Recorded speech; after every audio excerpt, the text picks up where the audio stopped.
We pay less for food as a percentage of our income than any other people on Earth, than any people in the history of Earth. We pay less than 10% of our income on food. To give you an example, in Europe, France and Italy spend between 15 and 17% on food. And then as you go to the developing world, it gets up to 40% really fast. So we're not accustomed to spending a lot on food, and you get what you pay for. And we are getting crummy food with the small amount we're willing to spend. Now, there are people who can't afford to spend more on food, but many of us can. And many of us will have to if we want better food. When I was a kid, in 1960, Americans spent on average 18% of their income on food. Very interestingly, at the same year, we spent only 5% of national income on health care. Now, the amount we spend on food has dropped by half to 9.9%, and the amount of money we spend on health care has gone up from 5 to 16%. So, you get what you pay for. There is no free lunch, and eating cheap food leads to more health problems. And I cannot help but think that if we would spend more money on better quality food, we could spend less money on healthcare.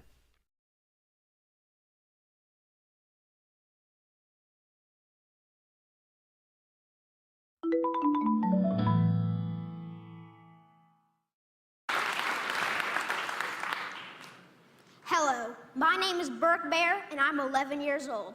I came here today to talk about what's wrong with our food system. First of all, I would like to say that I'm really amazed at how easily kids are led to believe all the marketing and advertising on TV, at public schools, and pretty much everywhere else you look. It seems to me like corporations are always trying to get kids, like me, to get their parents to buy stuff that really isn't good for us or the planet. Little kids especially are attracted by colorful packaging and plastic toys. I must admit, I used to be one of them. I also used to think that all of our food came from these happy little farms where pigs rolled in mud and cows grazed on grass all day. What I discovered was this is not true. I began to look into this stuff on the internet, in books, and in documentary films, in my travels with my family. I discovered the dark side of the industrialized food system. First, there's genetically engineered seeds and organisms. That is when a seed is manipulated in a laboratory to do something not intended by nature, like taking the DNA of a fish and putting it into the DNA of a tomato. Yuck. Don't get me wrong. I like fish and tomatoes, but this is just creepy. The seeds are then planted, then grown. The food they produce have been proven to cause cancer and other problems in lab animals. And people have been eating food produced this way since the 1990s, and most folks don't even know they exist. Did you know rats that genetically engineered corn had developed signs of liver and kidney toxicity? These include kidney inflammation and lesions and decreased kidney weight. Yet almost all the corn we eat has been altered genetically in some way. And let me tell you, corn isn't everything. And don't even get me started on the confined animal feeding operations called CAFOs. Conventional farmers use chemical fertilizers made from fossil fuels that they mix with the dirt to make plants grow. They do this because they've stripped the soil from all nutrients from growing the same crop over and over again.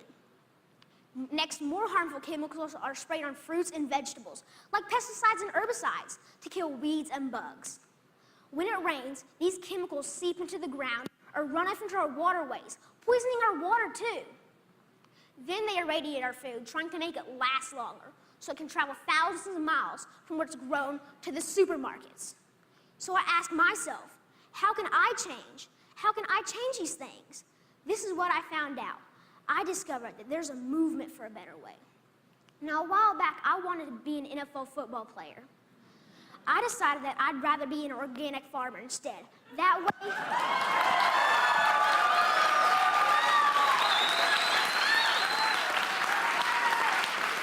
thank you.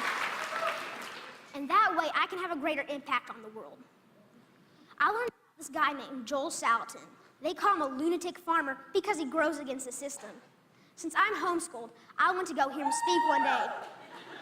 This man, this lunatic farmer, doesn't use any pesticides, herbicides, or genetically modified seeds. And so for that, he's called crazy by the system. I want you to know that we can all make a difference by making different choices, by buying our food directly from local farmers or neighbors who we know in real life. Some people say organic or local food is more expensive, but is it really? With all these things I've been learning about the food system, it seems to me that we can either pay the farmer or we can pay the hospital. I know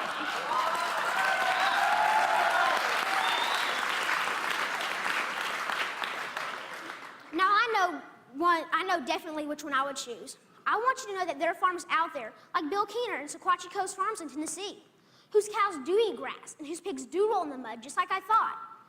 Sometimes I go to Bill's farm and volunteer so I can see up close and personal where the meat I eat comes from. I want you to know that I believe kids will eat fresh vegetables and good food if they know more about it and where it really comes from. I want you to know that there are farmers markets in every community popping up. I want you to know that me and my brother and sister actually like eating baked kale chips. I try to share this everywhere I go. Not too long ago, my uncle said that he offered my 6-year-old cousin cereal. He asked if he wanted organic toasted O's or the sugar-coated flakes. You know, the one with the big striped cartoon character on the front. My little cousin told his dad that he would rather have the organic toasted O cereal because Birke said he shouldn't eat sparkly cereal. And that, my friends, is how we can make a difference, one kid at a time. So next time you're at the grocery store, think local. Choose organic, know your farmer, and know your food. Thank you.